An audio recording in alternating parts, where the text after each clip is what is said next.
There are 10 transport issues that are well overdue for adequate responses. You be the judge.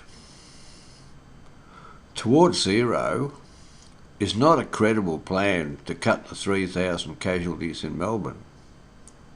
Much less is it a sincere plan for zero. For absolute safety, vehicles must be separated from bikes or electric scooters and bikes from pedestrians. Only full automation and exclusive track have good prospects.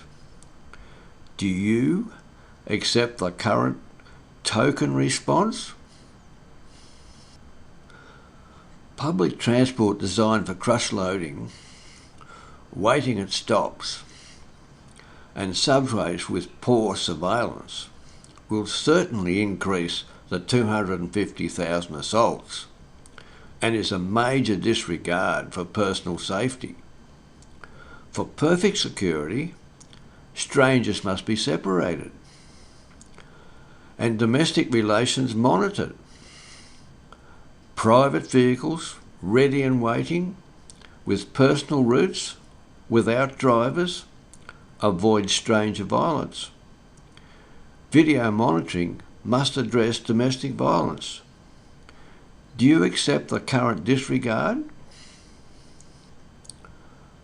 People living near arterial streets are treated badly by not having service roads and noise barriers to separate excessive car traffic. The speed, noise, pollution and visual blight are not acceptable to the residents, and the only politic solution is to source better vehicles without these impacts on amenity. Do you accept the current treatment of these people with disdain? These first three objectives rule out all transport systems except aerial podcars, and the remaining 7 objectives reinforce that. In transition, it's not desirable to take my car or lower my standard of living, but I want some capitalist to increase my wealth by providing an additional form of transport that flies over the top of all obstacles 4 times faster than cars, like the Jetsons, is half the cost of a small car to run, and provides an instant and reliable service, is able to take 5 people, a bike, a wheelchair or 400 kilogram of freight. Lightweight, electric vehicles suspended from guide rails are the best and only way to meet all these service and amenity requirements. Examples are Metrino and Transit X. We all complain about congestion and glorify efforts to build our way out of it. Yet we know that's futile and is a very limited vision. We don't place enough import on wasted time and inconvenience, but persist with primitive modes that reduce our standard of living and are 6 times slower than the alternative, that is, 70k aerial podcars. Faster than 70k uses too much energy. Do you accept the current congested trip speeds of 10k for public transport and 15k for cars? Or do you think 70k is worthwhile? It even costs less.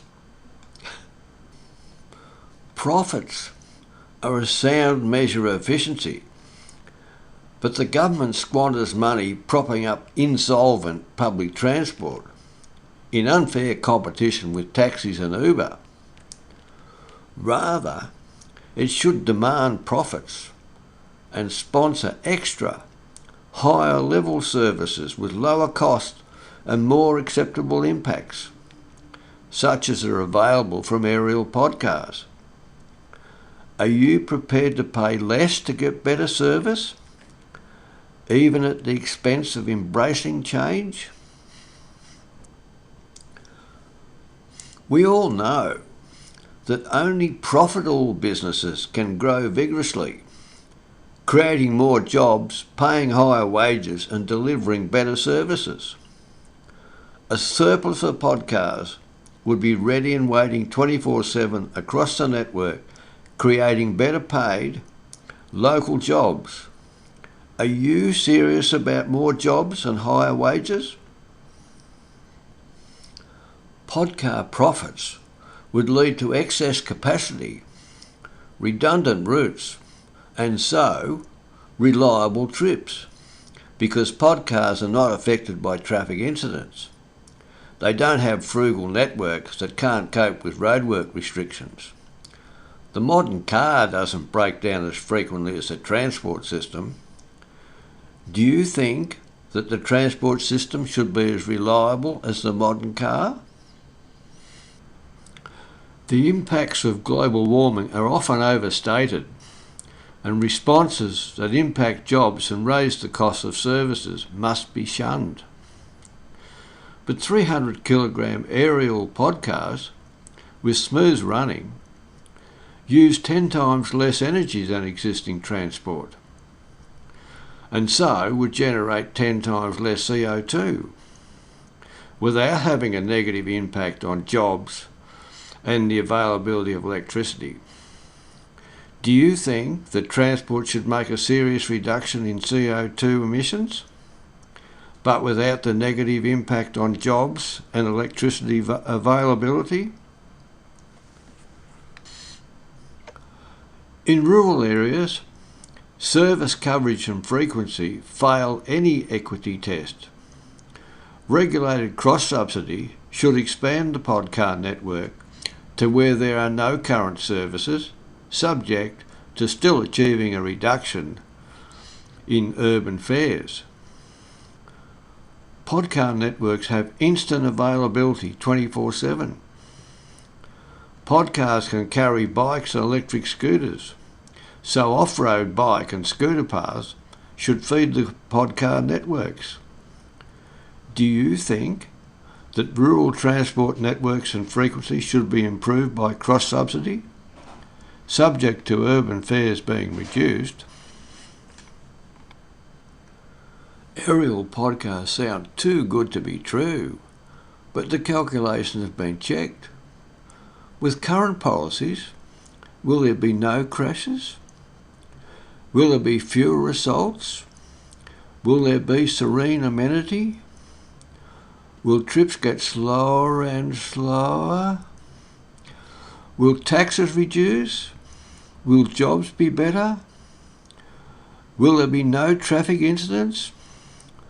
Will CO2 reduce? Will rural public transport be instantaneous 24/7?